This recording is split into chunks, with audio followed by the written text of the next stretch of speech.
Channel subscribers அனைவருக்கும் வணக்கம். நம்ம சேனலில் தெரிந்த ஊர்கள், தெரியாத பல செய்திகள், தெரிந்த செய்திகள், தெரியாத பல ஊர்கள், உண்மை சம்பவங்கள், அனுபவங்கள், இதை வச்சு வீடியோக்கள் போட்டு வந்துட்டுருக்கோம். நண்பர்கள் நிறைய பேர் வீடியோக்கள் பார்க்குறீங்க. சப்ஸ்கிரைப் பண்ண பார்த்துருக்கோம். தேவை சப்ஸ்கிரைப் பண்ணி பாருங்கள். அப்படி கோரிக்கை வச்சு வீடியோக்களை போகிறோம். தஞ்சாவூர் மாவட்டம், தமிழ்நாடு, தஞ்சாவூர் மாவட்டம் பட்டுக்கோட்டையில் புதிய பேருந்து நிலையம், பட்டுக்கோட்டை மக்கள் கவிஞர் கல்யாணசுந்தர் பேருந்து நிலையம் என்று பெயர் வைக்கக்கூடிய இந்த பேருந்து நிலையம் சென்ற பிப்ரவரி மாதம் 15ஆம் தேதி திறக்கப்பட்டது. ஆனால் இதற்கான முழு பணிகள் மற்றும் பாதை வசதி, சாலை போக்கு இல்லாத காரணத்தினால் இந்த மக்கள் பயன்பாட்டிற்கு இந்த பேருந்து நிலையம் வராமல் சென்றுகிறது. இதற்கிடையில் சென்ற ஏப்ரல் மாதம் காலைகள் பேருந்து விழுந்தது, ஒரு விமர்சனங்கள் வந்தது. உடனடியாக அந்த பேருந்து நிலையத்தை சரிபார்க்கக்கூடிய வந்து எதிர்பார்த்தாங்க. அதற்கப்புறமாக சாலை பணிகள், விரிவாக்க பணிகள் மற்றும் அதற்கப்புறம் ஆட்சி மாற்றம் ஏற்பட்டதாலும் பட்டுக்கோட்டை சட்டமன்ற தொகுதியில் இருக்கக்கூடிய வேட்பாளர் அதே வேட்பாளர் தான் வந்திருக்காரு. ஸோ அதனுடைய தொடர்ச்சியாக இவருடைய பங்களிப்பு இருக்கிறதாக சொல்கிறாங்க. ஆனால் எனக்கு ஒரு சந்தேகம், இந்த பஸ் ஸ்டாண்டு வந்து இவ்வளோ கஷ்டப்பட்டு விட்டுறதுக்கு எதுக்கு முன்னாடி பார்த்திங்கன்னா அந்த பேருந்து திட்டமிடல் பார்த்திங்கன்னா பாளையம் பேருந்து வந்து போகிறத மாரி போட்டுருந்தாங்க. ஆனால் இப்போ ஒரு சில காரணங்கள்னால இது வந்து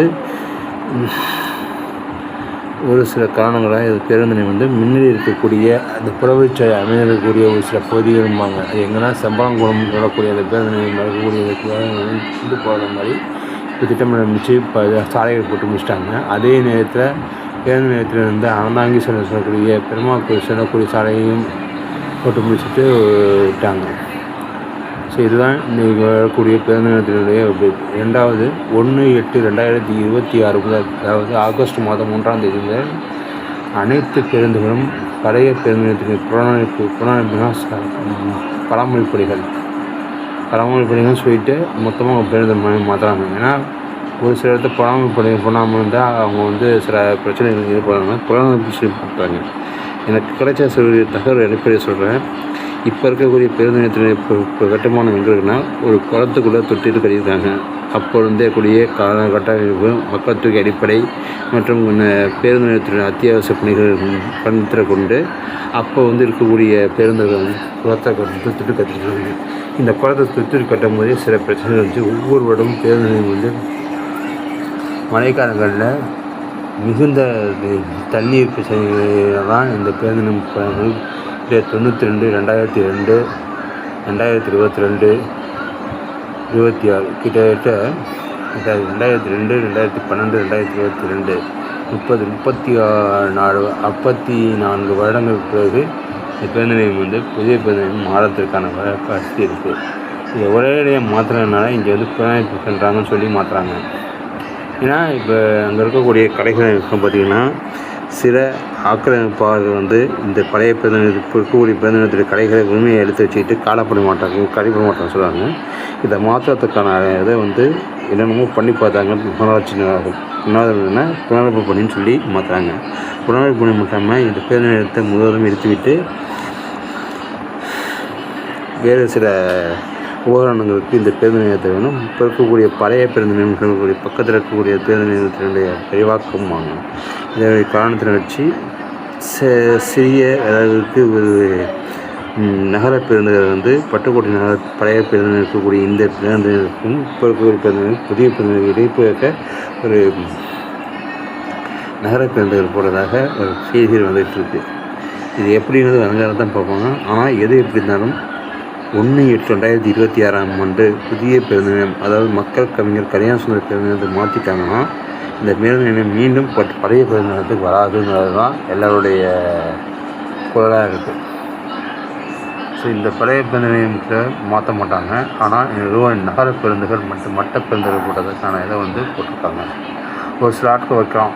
முத்துப்பட்டு இருக்கக்கூடிய ஆட்கள், அதராம்பட்டில் இருக்கக்கூடிய ஆட்கள், பேராவணி பள்ளத்தூர் இருக்கக்கூடிய ஆட்களுக்கு நாங்கள் என்ன பாவம் பண்ணோம் அப்படின்னாங்க. அதாவது ஒரு நகரத்தை வந்து உருவாக்குறது கடமை எல்லாருக்கும் உண்டு.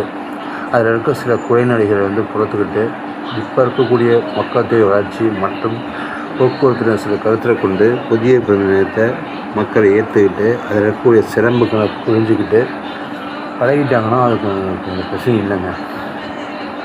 ஸோ புரிஞ்சுப்பாங்கன்னு நம்பிக்கையில் வீடியோ முடிக்கிறேன். சில ஆட்கள் தவறாக சில விஷயங்கள் பண்ணிகிட்ருக்காங்க. சில இடத்துல பேருந்து பண்ண முடியாத ஆக்கிரமிப்பு இருக்குது, இன்னும் காரணங்கள் இருக்குது. சில இடத்துல அதற்கான மாற்று ஏற்பாடுகளை அரசாங்கம், அதாவது உள்ளாட்சி அரசாங்கம் கூடிய நகர்ப்புற நகராட்சி செய்திருக்கு. ஸோ மக்களாகிய நம்ம அதுக்கு இருக்குங்க. மேலும் பழைய பேருந்து நிலையம், இப்போ இருக்கக்கூடிய பேருந்து நிலையத்தை எந்த அளவுக்கு சீரழிச்சு வச்சுருக்காங்கன்னா, அங்கே வந்து பேருந்து நிறைய இருக்கக்கூடிய அதாவது மலம் ஜலம் போன்ற இதுக்கான கழிச்சு நாஸ்தி பண்ணி, அதாவது நாரடிச்சு வச்சுருக்காங்க. ஸோ இதை இந்த பேருந்து நிலையத்தில் பண்ணாமல் நம்மளும் ஒருங்கிணைந்து இந்த பேருந்து நிலையத்தை மேலும் இருக்கக்கூடிய பேருந்து நிலையம் மின்சார பகுதிகள் இல்லாமல் சூரிய ஒளியினால் இருக்கக்கூடிய ஆற்றலோடும் மற்றும் கழிவுநீர் சுத்திகரித்து மறுசுழற்சி அறிவு செஞ்சக்கூடிய பேருந்து நிலையமாக அமைச்சிருக்கிறதுக்கு மிகப்பெரிய வரவேற்பு. மக்களாகிய நம்புகிற விஷயத்துக்கு அரசாங்கத்தோடு இணைஞ்சி இப்போ இருக்கக்கூடிய பேருந்து நிலையத்தை எப்படியெல்லாம் நம்ம அசிங்கப்படுத்தி கேவலப்படுத்தி மக்கள் பயன்பாட்டுக்கு இல்லாத முக்கம் சுழிக்க விஷயம் நடந்துச்சோ அந்த விஷயம் இப்போ புதிய பேருந்து நிலையத்தில் பண்ணாமல் மக்களாகிய நம்பரும் ஒத்துழைப்பு கொடுக்கணும் அப்படின்னு கோரிக்கை வைக்கிறேன். பக்கத்தில் இருக்கக்கூடிய சில இன்னும் பேருந்து விஸ்தீகரிப்பு சிலைன்னு சொல்லிட்டு சில இடத்துல மரங்கள் வெட்டப்படுங்க. அந்த முழுமையுமே மரங்கள் அனைத்து வெற்றி மக்களுடைய முழு பயன்பாடு இருக்கும். மற்றும் அந்த பேருந்துகளை பேருந்து நிலையத்தை அகலப்படுத்தி ஆம்னி பேருந்துகளை நிறுத்தும் மூலமாக செஞ்சு கொடுத்தா நல்லா இருக்குன்னு சொல்லி உள்ளாட்சித்துறை அரசாங்கத்துக்கு இருக்கக்கூடிய பட்டுக்கோட்டை நகராட்சிக்கு கோரிக்கை வச்சு வீடியோ முடிக்கிறாங்க.